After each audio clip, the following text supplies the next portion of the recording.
How's it going, guys? Jack and Matt here with the Toasty Bros, and you guys know we love these HP Victus desktops, and today we're going to be showing you how to upgrade one of the 15Ls, and this will actually be a pretty universal videos, whether it's a Victus, a Pavilion, or even some of the Omens. Yeah, we love these PCs, and sometimes out of the box you're going to get really good performance, but a lot of people comment, well, you can't really upgrade these things, you can't do much with them. Well, we're going to show you what you can do with this one right here that was 500 bucks and make it a pretty awesome 1080p and even 1440p gaming PC. Before we dive into that, let's hear a word from today's sponsor. Today's video is brought to you by GVG Mall, the online marketplace to gain access to some really awesome discounted game keys, and more specifically, Windows 10 licenses. With Windows 10, it is so easy just to go onto the website using the link in the description down below, and then go to the Windows 10, click buy it now, add code TB20, then go to the checkout, put in your payment info, and then boom, you will get within a few seconds or a few minutes an activation code that you will go into Windows 10, put in the activation code, and it is fully legit. It will work out of the box and you will have a fully activated Windows 10 license. We use GVG Mall for all the PCs we build here at the Toasty Bros, and so should you. So definitely check the link in the description down below and use code TB20 to save money on checkout. So some of these you can actually get with really good power supplies, like 500 watts plus, especially if they come with anything higher end than a 1650, because you're gonna need external power anyways.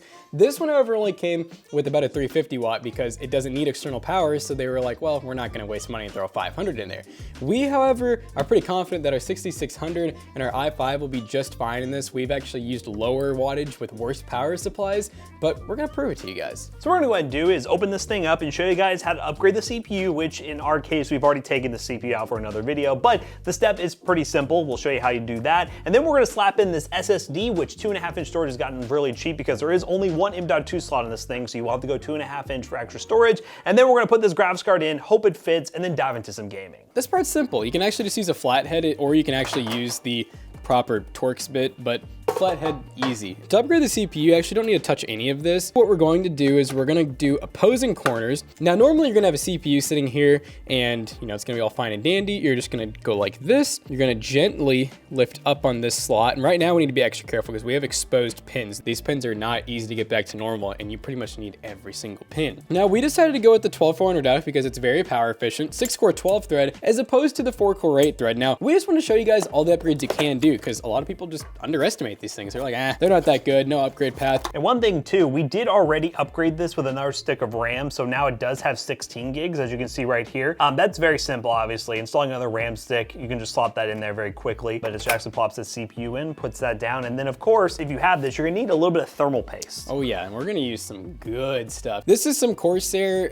XTM70, and this is like overkill. Like realistically, you could use some generic thermal paste and you'd be fine. Nice good amount of that thermal paste. Like I said, this is like known as being some of the best stuff on the market. So feel free to buy, some Arctic, some Noctua, some Corsair. I really like having good brands on hand, but hey, whatever you have will definitely work. Now, once again, opposing corners, we don't want all of our thermal paste for one to just squish out one side because we press it down all at once on one side. It's just not good, guys. This one does the same type of movement, kind of comes up and out. So now we have some really good view of everything. Here's our M.2 for the Wi-Fi, if you're ever wondering what that looks like. It's a shortened M.2. Right here is our probably SK Hynix 512 gig. We actually got a really good deal getting the 512 gig. Normally these are like 256. And then I love this. We get our included 8-pin or 6-pin, and more than likely this is 80 plus gold. Yep, 80 plus gold. So you do get a really good power supply. Like, it's not like you're using some crappy, like inefficient, scary, sketchy unit. You're getting a good power supply. I trust it. Even if it is close, I trust it on this. So I'm gonna show you guys how to put in this SSD. So we would end up opting for a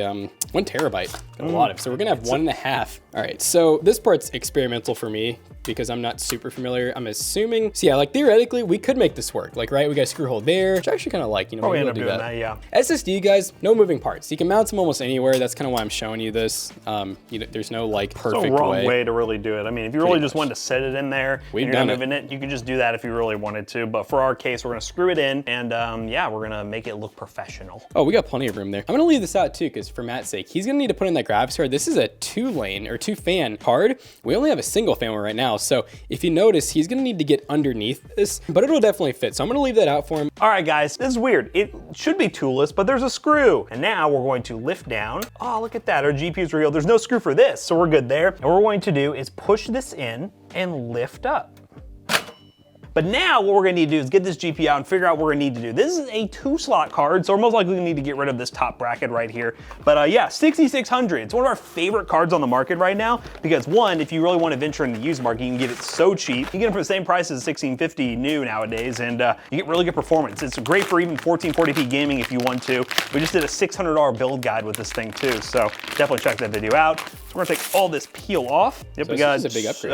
3 DisplayPort and 1 HDMI. So if you're looking for more monitors, you can do that with this setup. What we're gonna go ahead and do is I believe these are these break off or they just slide I think you want to do the one below that. Just check. Let's also check if this thing's gonna fit because oh my goodness, I do not know if it's gonna fit. I might have to like pry it looks like it's tight fitments. I'm trying to see, it doesn't feel like a break off. So now we're just gonna wiggle this thing back and forth and boom, let me fix this real quick. So yeah, that's good. Got that fixed. Now we're gonna see if I can be a magician here. It's not ideal, guys, but you can kind of stretch the case out if you just need an extra couple millimeters. God, dude, it's like... That's a tight fit, guys. Here, your cable, I think it... Oh, never mind. You're good. Oh, we're good? I thought it was pinched under there. All right, so now we're trying Oh, it's just long enough? we have extensions, too. This card just barely fits, so you have to do some wiggling. I don't think we're gonna be able to put that piece back. Let's find out. It'll fit. Works. Well, you know what? We'll test it like this, and if we move it around and something happens, then we'll add a sleeve cable or something. But for you at home, you should be fine. But if you just hear a noise, definitely open up your side panel, turn on your PC. See what's this going on. might be in your fan. But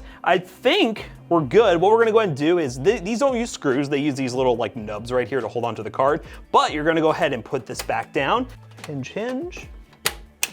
And I guess we're gonna do, yeah, I feel pretty good about this. We're gonna throw it on our test bench and show you guys what the performance is like. All right, guys, before we get into those benchmarks, I do have to mention some of the issues we encountered with this little Victus. Now, we got everything installed properly. We got the GPU upgraded, the RAM upgraded, got the extra SSD in there, and everything booted fine into the Windows install that previously had the 1650 in it, but then we encountered some issues. We did a DDU driver uninstaller, which is the display driver uninstaller program that a lot of people use to fully clean your GPU drivers. We were able to uninstall those drivers, and then we went to install the RX 6600 drivers. Everything looked good. We were at the step where we need to restart our PC, and after we restarted the PC, the system would not boot anymore. It would boot to a blue screen that said inaccessible boot device. When you went into the BIOS, you could see that the M.2 SSD with Windows was still there, but you could not boot to it. Could not boot to it anymore. I don't know if something got corrupted. I do lean that there might have been an issue with like a Windows update along with the GPU driver uninstaller. Some sort of corruption happened there. I don't know if it's conflict with the old driver or whatever, but regardless, after a lot of troubleshooting and trying to figure out what to do, I almost resulted to booting to a Windows 10 USB because another weird thing was it would not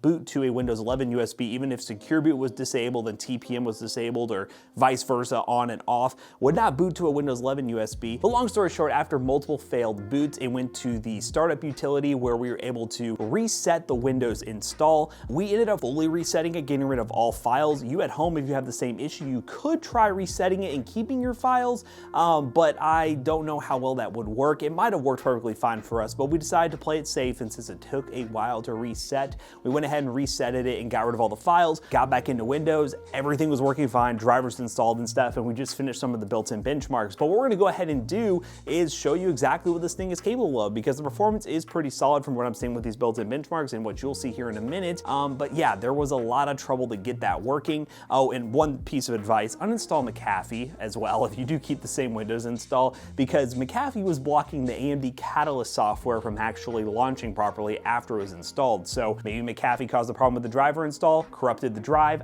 I don't know, but it was uninstalled. Can't really confirm or deny that information. But you know what, let's go ahead and test this PC in some games.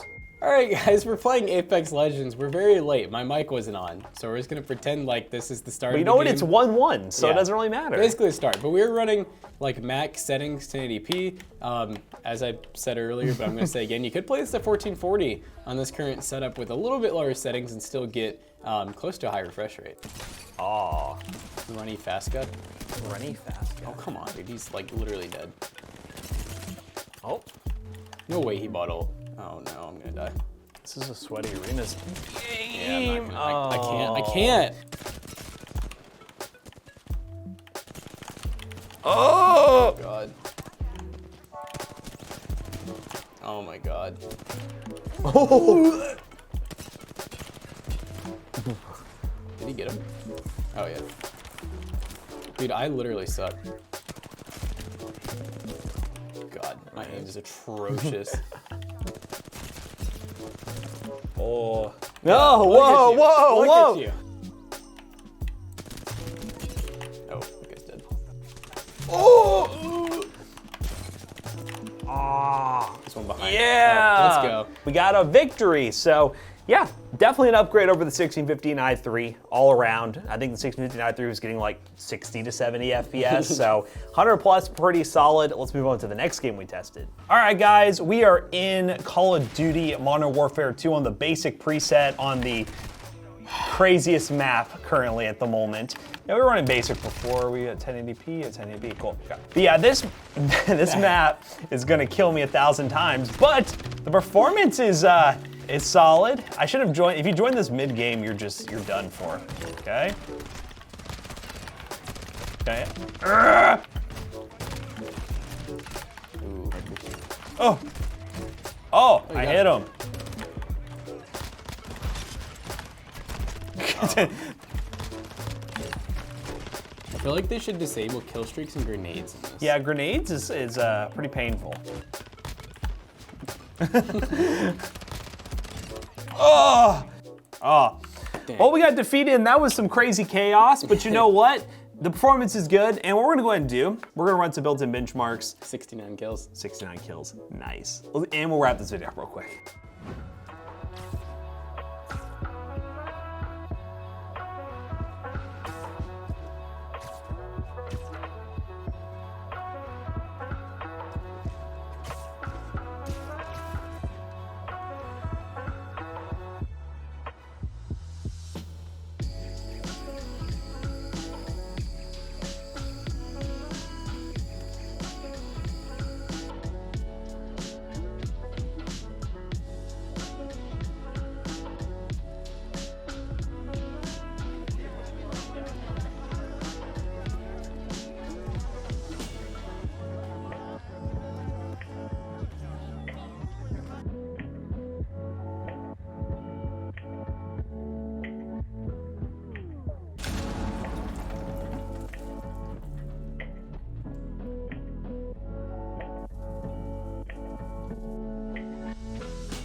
Alright guys, so we just got done benchmarking our upgraded Victus, and clearly, once we actually played the games, we were pulling the absolute most wattage, and they ran great. We didn't have any overheating, we didn't have any random shutdowns or anything. We just got really unlucky with installing the drivers. We kind of think maybe McAfee had something to do with it, but realistically, we haven't had that happen before, so it's just a theory. We do know that after we uninstalled McAfee though, once we got into Windows, it was not allowing the AMD Catalyst to open, and as soon as we disabled McAfee / got rid of it, it opened just fine. So that is something to keep in mind. We normally do recommend getting rid of bloatwares anyways because they don't really need to be on there. Now with a Victus like this, I really think this is kind of the ceiling I would go for. Again, when we preach these Victuses for your entry-level gaming PC, we know that they're not super upgradable, but there is some upgrading headroom, as you can see by this video. And if you want to do some upgrades yourself to your HP Victus or any other PC for that matter, check the links in the description down below. They will be affiliate links and they will help us out. And let us know what you think of the upgrades we made. Would you have gone even further? I probably wouldn't have, but some of you out there are kind of crazy. Comment down below.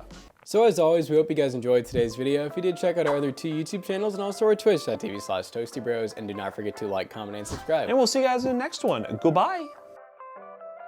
So now that we have upgraded this PC, we've tested it, we've benchmarked it, it will be for sale at PCBros.tech at a great price. PCBros.tech, we sell gaming PCs, gaming laptops, and so much more. And if you use code TOASTYBROS2 on checkout, you will save 2% of your next purchase. See you guys later. Goodbye. Peace out. Sorry about the Christmas tree, by the way. You know, it's January, but it's already there. But it's there.